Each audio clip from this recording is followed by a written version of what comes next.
Doktoresha Vjollca, mirë se vjen Reload. Mirë se gjitha, faleminderit shumë për ftesën. Dita botërore e veshkave sot, para se me kalu të aktivitetet që shoqata juve ka organizu për sot, po du me unal pak të rëndësia e veshkave në trupin e njeriut.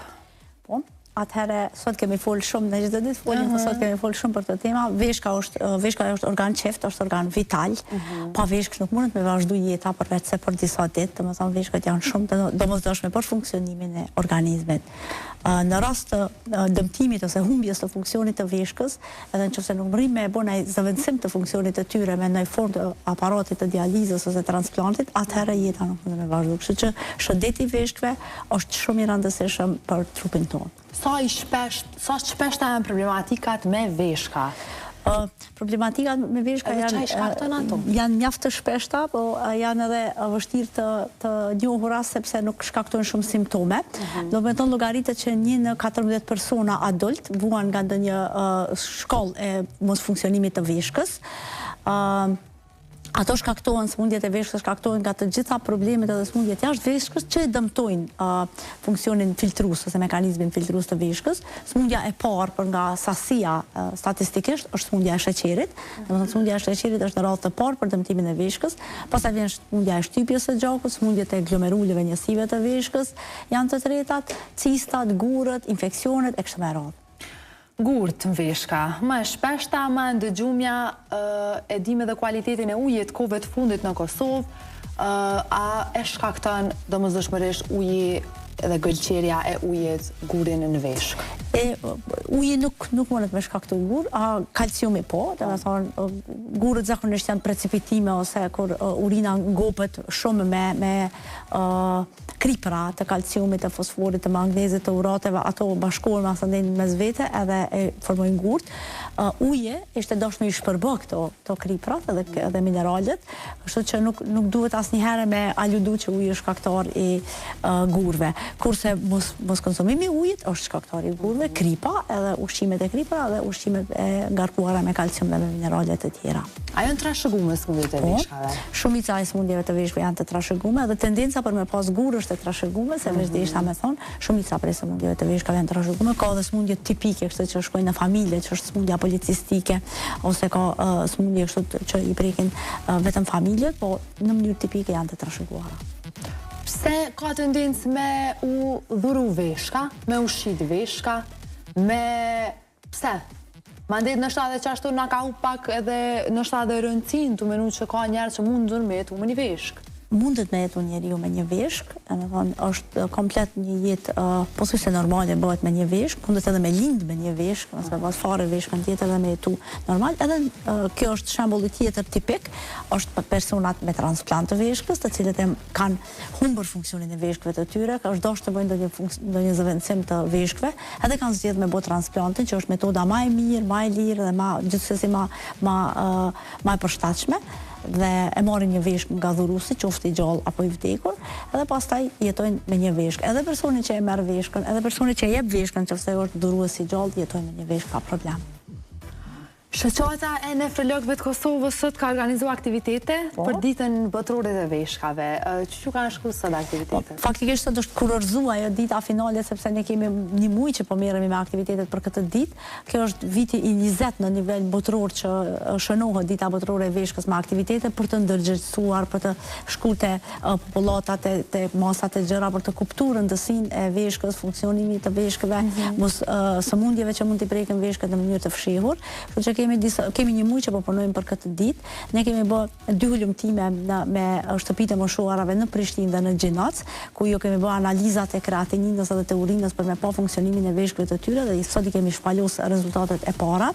Gjithashtu kemi bërë fushata ndërgjegjësimi me fëmijët në shkollat të mesme. Kemi shku mjekët nefrolog dhe kemi shpalosur aty prezantime, kemi treguar për veshkët, funksionin, rëndësinë, si të kenë kujdes mos ju dëmtohen veshkët, dhe kemi bërë edhe në mos, kemi bërë edhe përmes rrjeteve sociale apele, kemi shpërndarë anketa për me kuptuar njerëzit më shumë rëndësinë e veshkës. Çu kujdesna për veshkët? Sa shpesh nështë duhem me i kontrollu që me i parandalu nështë një smundje më të rëndë?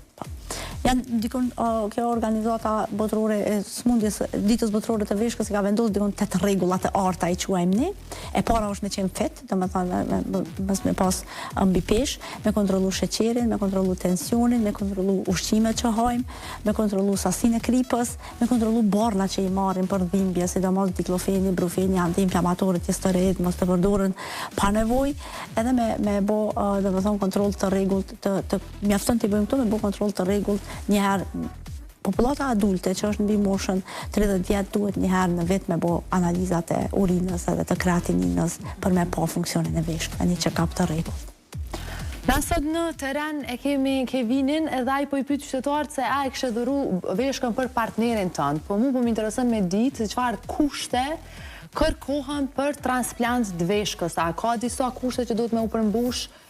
Jo çdo kush mund të më adhuru çdo kujt veshkën. Patjetër që e para është me qenë vullneti, ajo bëhet vetëm në bazë vullnetare dhe me dëshirë dhe me asnjë mënyrë tjetër, nuk duhet me diskutu. E para domethënë është me qenë vullneti që do të më adhuru veshkën partnerit, familjarit apo dikujt që e ka nevojë. Ajo është një gest shumë human edhe që ekstrem shumë ndihmon në jetën e personit që e merr veshkën, sepse hiqet nga aparati idealizës, i shpëton edhe jetën, i shpëton, i ndryshon jetën, jeton jetë shumë kualitative. Duhet me qenë disa kushte të paraplotësuara, mos pari ligjore, me ekzistu për shembull ne në Kosovë nuk kemi ligj dhe nuk kemi rregulla për me vendosur se si me dhuru veshkën, mos pari duhet me ekzistu rregullat ligjore, masadje edhe ato mjekësore. Normalisht qendrat e transplantit i testojnë edhe dhuruesin, edhe marrësin, edhe testojnë grupin e gjakut edhe testojnë sa e pranon, ka analiza edhe ekzaminime që sa e pranon indi trupin e huaj. Edhe ka çifte që s'do me thonë me qenë qifte në partneritet, po ka qifte të marrësit edhe dhuruesit që nuk munden me ju përshtat veshka me atë që dëshiron me dhuru. Masandej, shtetet e ndryshme e bojnë me ligjet të ndryshme. Në Turqi, sot dishim me këta profesorët e Turqis, e kanë ato pair exchange, që në qoftë se një qiftit nuk i përshtatet dhuruesit dhe marrësit, dhe një qiftit tjetër nuk i përshtatet, atëherë bojnë cross matching. I shkëmbejnë veshkët në mes tyre. Domethënë edhe kjo mund të më realizu.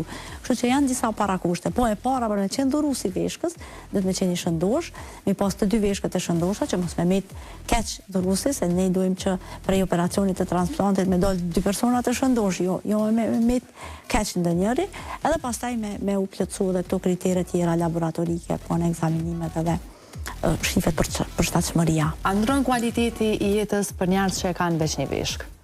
A ju ndronë, nëse veç e ka dhuru, çka do të me buaj tash ndryshën jetën? Normalisht, për dhuruesin është shumë ma e lehtë, e thash edhe më herët se njeriu mundet me lindë me një veshkë, ekziston dikon 1.1% e popullatës botërore lind vetëm me një veshkë, njëra veshkë është më e vogël, jo funksionale, kështu që edhe nëse se ka dhuru, edhe e kupton në moshën e shtyër kur shkon te mjeku, ka edhe që se kupton hiç se ka një veshkë. Domethënë, mundesh me jetu komplet normal nëse njëra veshkë është funksionale dhe e merr funksionin për të dyat. Në momentin që je dhuruesi veshkës, normalisht që kemë kaluar një operacion edhe kam pas një periudhë të pushimit mjekësor, të kujdesit edhe mos më marr ilaçe të tepërta këto. Pastaj duhet me bëu kontrollat, vitin e parë duhet me bëu 2 herë në vit, pastaj duhet me bëu 1 herë në vit me pa apo funksionon mirë veshka, edhe me pas kujdes sepse ka edhe smundje të njanshme që prekin vetëm njërën veshkë, për shembull infeksione, këto që masandej nuk e ka edhe veshkën tjetër. Nuk ndryshon kvaliteti i jetës, po duhet me pas kujdes se është më i prirur sepse vetëm një veshkë ka.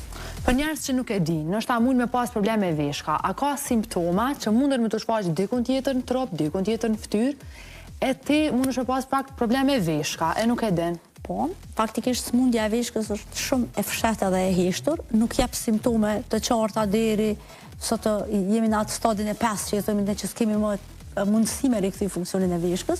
Ato simptomet e para kishin me qenë lodhje, plagështi, urinim gjatë natës, paksimi urinimit, ajtje e këmbëve, e fytyrës, kruarje e trupit, ndjenje vjelljes, këto janë ato simptomet që jep smundja kronike e veshkës. Pastaj gurët që jo i përmendet, ajo është pak më tipike se jep dhimbje dhe kemi shku patjetër, nuk të lën mos me kuptu çka ke. Domethënë ajo ka simptom dhimbje. Pse shumë operimet të gurëve të veshkave nuk dalin, nuk rezultojnë suksesshme? Nuk kisha thonë që nuk rezultojnë suksesshme. Ka raste që persona nuk arrin është me sukses me eliminu gurët në veshka. organizmat që prodhojnë gurë, sepse çdo i treti person adult në jetën e tij e kalon një gurë spontanisht nëpër kanalet urinare. Po organizmat që prodhojnë gurë të shpesht, atëherë ata kanë çrregullim të metabolizmit, edhe duhet me kontrollu edhe kalciumin, gjendrën paratiroide, duhet me kuptu çka po e bën me prodhu gurë, se përndryshe intervenimi ose operimi ajo është mekanik hen e nxjerrë dhe ai guri më nuk është. Problemi është që prodhohen të tjerë dhe problemi është që prodhohen shumë gurë. Nëse një fëmijë ka problem me veshkë, një rritur, a mundet me adhuru veshkën? Po, mundet me adhuru veshkën, veç që e zgjidhin qendrat e transplantit, domethënë moshën, se veshka e madhe, ajo do të me u vendos në pjesën e poshtme të barkut edhe mu lidh me ureterin, kështu që e zgjidhin mu rrit pak, ose e krijojnë hapësirë në bark për me ja vendosë, edhe kjo mundet. Domethënë është e mundur. Është e mundur. Që është një mrekulli nëse e mendon tash në nonat ja japin ose prindja ja japin fëmijëve peshkën. Edhe një pyetje për fond, nuk po duhet të marr kohë më shumë, ha? Aldona po kom qef. Në fakt, zakonisht nuk duhem ndërhy, po më vini një milion pyetje për doktoreshën për arsye se e para sa jemi të edukuar si popull, sa i përket veshkave, se u tha që duhet pak të njerën vjetë me pas kontrol. E dyta, kripa, se përdorim shumë, do më dhonë në për ushqime, edhe e treta, fjalla guri. Gurin veshk, a do thot që lidhet pikërisht me gurin që kryot nga gëlqerë të ndryshme gjanat, apo i kam betë si jamër? Po, të tri kështë ndërhyrjet i ke po shumë të mira. Do më thonë, e para sa jemi të edukuar, nefrologjia është disiplin e re, relativisht edhe në nivel botëror, po edhe në Kosovë, kur nuk është mjaftueshëm me thonë që jemi të edukuar, por derisa ka njerëz që e humb veshkën, edhe për shkak veshkës e humb edhe jetën. Kështu që na duhet të ankohen me punu edhe me kuptu që nuk jemi mjaftueshëm të edukuar, nuk dim mjaftueshëm, por derisa smundja është aty, edhe na sulmon edhe na e fiton betejën. Kështu që duhemi të ankohen me qenë shumë konscient që do të me punu, me mendu edhe me zhvillu politika, me zhvillu programe që sa më shumë me i vedisu popullatën edhe në shkolla, po edhe popullatën e moshuar, qysh me umbrojt edhe qysh me dit, me kuptu që ka pëndodhë me organizmin e tyre, që sa ma shpejt me kuptu, ma mirë mas andej është edhe për trajtim edhe për këto. Çështja e kripës, ajo është shumë vitale, dhe me thonë është komplet shkaktore shumë probleme në veshka është mbidozimi i kripës, ose ne jetojmë kjo jeta mondane, moderne, është në shumë krip, edhe në ushqimet e shpejta, që hajmë në fast food, edhe në pijet, edhe në këto pijet energjike, do më thonë çështjet e kriprave minerale janë shumë agresive për funksionin e veshkës. Kripa e kuzhinës, që e përdorin në ACL, e ka një sasi, ku mendohet që është dikon 2 deri 5 gram e përdor. Por na këtu në Kosovë nuk e kemi mri hala atë vedi as në për markete, as në për restorane, nuk është që ka ashtu label me të kallëzu sa gram krip ka që ajo ushqim, edhe na nuk e dim ajo është i shishëm edhe hajmë edhe te i kalojmë këtë sasi. Por gjithsesi me vendos kontrol mbi kripën është patjetër e domosdoshme dhe është e mirë për me rujt funksionin e veshkëve për matutje.